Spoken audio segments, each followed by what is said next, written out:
నమస్తే, welcome to ఆధ్యా media. నేను బాలు. మనతో పాటుగా ఉన్నారు సీనియర్ జర్నలిస్ట్, సినీ విశ్లేషకులు ఇమ్మంది రామారావు గారు. వారితో మాట్లాడదాం. సార్ నమస్తే. నమస్తే అండి. సార్, రేపటితో వైఎస్ జగన్మోహన్ రెడ్డి గారి యొక్క పరిపాలన ప్రారంభించి 4 సంవత్సరాలు పూర్తవుతున్న నేపథ్యంలో ఈ 4 సంవత్సరాల జగన్ పరిపాలన ఎట్లా ఉంది? ప్రజలకు ఎంతవరకు మంచి జరిగింది? ఆయన వల్ల ఇబ్బందులు పడ్డ వాళ్ళు ఎవరైనా ఉన్నారా? మీ విశ్లేషణలో ఏం చెప్తారు? 4 సంవత్సరాల్లో ఆయన ఏం చేశారు అంటే మరి ఆయనే చెప్పాలి. ఎందుకంటే ప్రజలకు తెలిసింది ఏమిటంటే 3 సంవత్సరాల పాటు తాడేపల్లి ప్యాలెస్ని దాటి రాలేదు. 3వ సంవత్సరంలో ఆయన ఉనికి ఏమిటంటే ఆ పక్కన ఎవరో పవన్ కళ్యాణ్ ఒక అమ్మాయి కలిసిందని ఆ ఇల్లు పూర్తి కూలగొట్టేయడం, ఇట్లాంటి చిన్న చితగా పనులు చేసుకుని ఇక బయటికి రావడం మొదలుపెట్టాడు. ఆయన గద్దెనెక్కగానే ముందు ప్రజావేదికను కోల్చడంతో ఆయన తాలూకు యాక్టివిటీస్ ప్రారంభమయ్యాయి. ఓకే. ఆ వేదికను కోల్చడానికి 4 కోట్లు.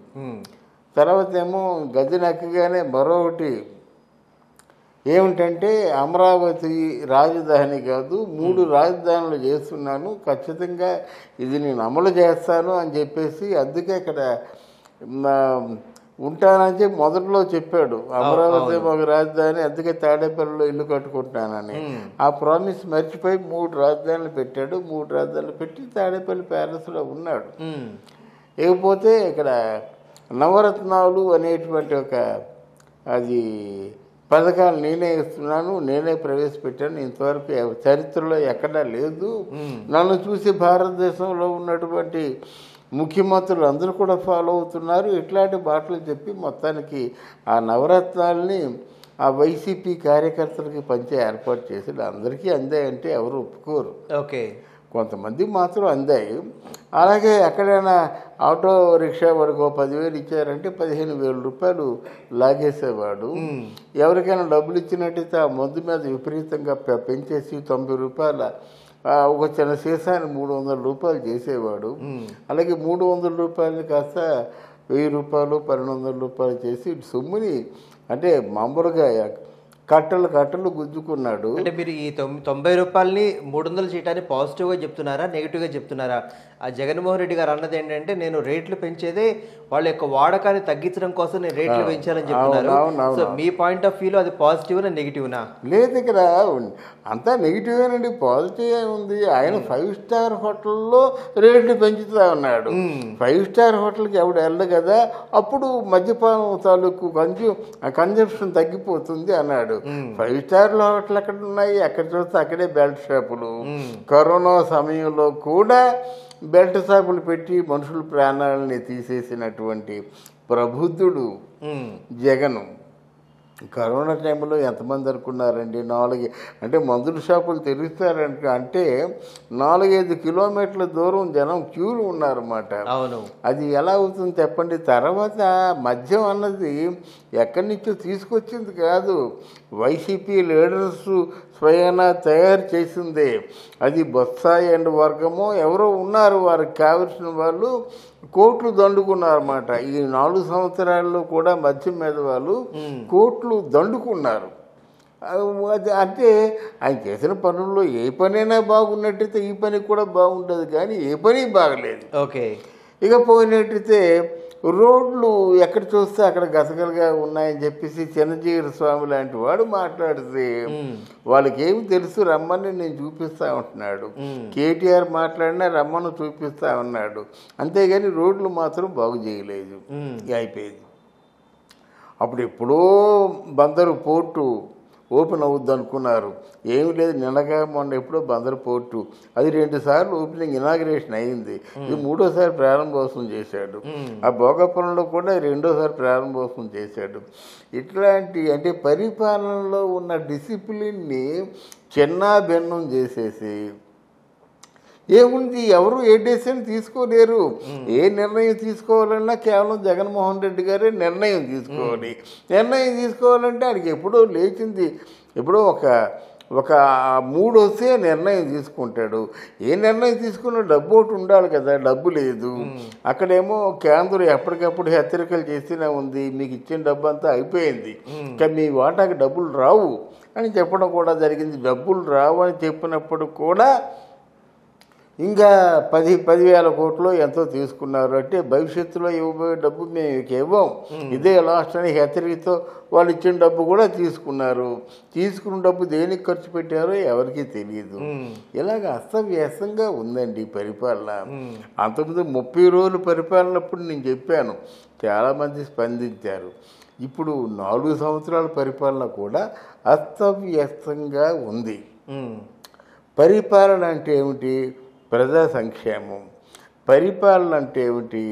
భవిష్యత్ తరాలకు ఒక భరోసా. కానీ ఆ సంక్షేమంలో భాగంగానే ఫీజు రీయింబర్స్మెంట్ కావచ్చు, అమ్మఒడి కావచ్చు, 0 వడ్డీకి రుణాలు కావచ్చు, ఇట్లా అన్ని వృద్ధాప్య పెన్షన్లు కావచ్చు, వితంతు పెన్షన్లు కావచ్చు, ఎన్ని రకాలుగా ఒక కుటుంబంలో ఉంటారో వాళ్ళందరికీ లబ్ధి చేకూర్చే విధంగా ఒక స్టిక్కర్ అంటించే ప్రోగ్రామ్ను కూడా, ఒక బృహత్తర కార్యాన్ని కూడా వాళ్ళు పూనుకున్నారు కదా.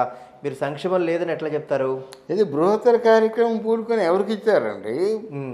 ఇప్పుడు పెన్షన్ల దగ్గర నుంచి ఇద్దరుంటే ఒకళ్ళు కట్ చేశారు, 2 పిల్లలుంటే ఒక పిల్లలు కట్ చేశాడు. అందరికీ ఇవ్వటం లేదు కదా అమ్మఒడి కార్యక్రమం, ఒకటికి ఇస్తున్నారండి. ఆడు చదవటం లేదు. పైగా ఆయన ఎంత ఘోరమైనటువంటి ఒక అన్యాయం చేశారంటే, స్కూల్స్ ఉన్నాయనుకోండి, ఇక ముందు గవర్నమెంట్ స్కూల్స్ ఎక్కడా ఉండవు. ఎవరికైనా ఇంట్రెస్ట్ ఉంటే, వారికి ఒక స్థలం ఉంటే వాళ్ళు ఒక స్కూల్ పెట్టుకోవచ్చు అంతే. గవర్నమెంట్ జీతాలు ఇవ్వదు, గవర్నమెంట్కి టీచర్లకి సంబంధం ఉండదు. అంటే ఆల్మోస్ట్ ఆల్ మీ ప్రైవేట్ స్కూల్ నడిపించుకుంటారా అని చెప్పడం మాట. అది ఏ గవర్నమెంట్ అని చెప్తుందండి? ఏ గవర్నమెంట్కైనా ప్రధానంగా అవసరాలు ఏమిటంటే విద్య, వైద్యం. ఈ రెండు మీ హాస్పిటల్ మీరు పెట్టుకోండి, మీ పాఠశాల మీరు పెట్టుకోండి అంటే అది ఎంత అంటే దౌర్భాగ్యపు మాటలు చెప్పండి. అందువల్ల జగన్ పరిపాలనలో 4 సంవత్సరాల్లో ఏమీ జరగలేదండి. ఆ కోడికత్తే నిరూపణ అయ్యింది. వివేకానంద రెడ్డి హత్య కేసు నిరూపణ అయింది. దానికోసం కింద మీద పడుతున్నారు. ఇవాళ రేపు అరెస్ట్ చేస్తారు. అరెస్ట్ చేయకపోయినా సరే ఆశ్చర్యపోనక్కర్లేదు. అలా కోడికత్తి కూడా చెప్పేశాడు. తర్వాత మళ్ళీ ఇంకో మాట మార్చి చెప్పినా సరే ముందు చెప్పిందే రికార్డ్ చేసుకుంటాం కదా. నేను కోడికత్తితో ఆయన్ని పొడిచే ముందు జగన్మోహన్ రెడ్డి గారిని పలకరించాను, పొడిచిన తర్వాత కూడా పలకరించానని చెప్పాడు. అంతకంటే వివరంగా ఎవరు చెప్తారు? అందువల్ల ఆయన చేసింది మినిస్టర్లు పెద్ద పెద్ద ధర్మాన ప్రసాదరావు లాంటి వారికి, బొత్స సత్యనారాయణ లాంటి వాళ్ళకి, ఉమ్మారెడ్డి లాంటి వారికి, సురేష్ పిల్లి సుభాష్ చంద్రబోస్ ఇట్లాంటి వాళ్ళందరికీ కూడా అసలు మీరు ఈ పరిపాలనలో మీరు మీతో తోచిన సలహాలు ఇవ్వండి, మంచి పేరు తెచ్చుకుందాం అన్నటువంటి ఆలోచన ఏమైనా ఉందండి? ఒక ఎవరో ఆ సద్దల అని చెప్పేసి, ఆ సద్దల దొన్నాలు అని చెప్పేసి ఒక వ్యక్తిని తీసుకొని ప్రధాన సూత్రధారి, ప్రధాన పాత్రధారి ఆయన చెప్తే మీరు నమ్ముతారు. తర్వాత మీరేమో ఆయనతో చెప్తే ఆయన వీళ్ళతో చెప్తారన్నమాట.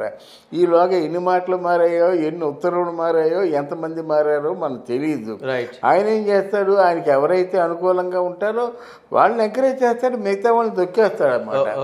అదే ఉంది ఇప్పుడు. ఈరోజు కొత్తగా విడుదల రజనీ మామూలుగా ఎక్కడెక్కడో తిరుగుతుంది, ఏవో చేస్తుంది, ప్రచార కార్యక్రమాలు చేస్తుంది, సర్వీస్ కార్యక్రమాలు చేస్తుంది, అందరినీ పలకరిస్తుంది. అయిపోయింది, అంతా అయిపోయిన తర్వాత ఇప్పుడు పలకరించి ఏం ప్రయోజనం?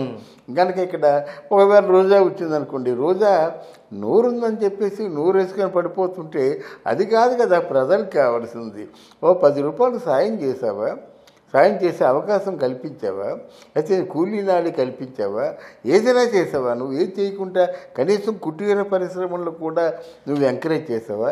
ఏది లేకుండా ఆడిపోసుకుంటావు ఎందుకు? నీకు గతంలో చంద్రబాబు నాయుడు ఏదో తప్పు చేస్తాడు, అది ఆయన పట్టుకొని ఇప్పుడు ఇంతవరకు ఆయన వల్లే ఇలాగ ఆంధ్రదేశం అయిపోయింది, అప్పుడు పాలు అయిపోయింది. ఇవన్నిటికి కూడా మూల కారణం చంద్రబాబు నాయుడు అని చెప్పేసి అంత అమానుషంగా బిహేవ్ చేస్తుంటే ఎలాగండి? రైట్. ఆ కొడాలని మాత్రం తక్కువ తిన్నాడు. ఆయనేమో అందరినీ తిట్టివద్దట. ఈయన తాలూకు మనుషులు ఎవరు తిట్టకూడదు, తిడితే నరికేస్తాడట. ఏంటండి మగాడు? చివరిగా చెప్పండి, ఈ 4 ఏళ్ల పరిపాలన ప్రజలు సుభిక్షంగా ఉన్నారా, దుర్భిక్షంతో ఉన్నారా?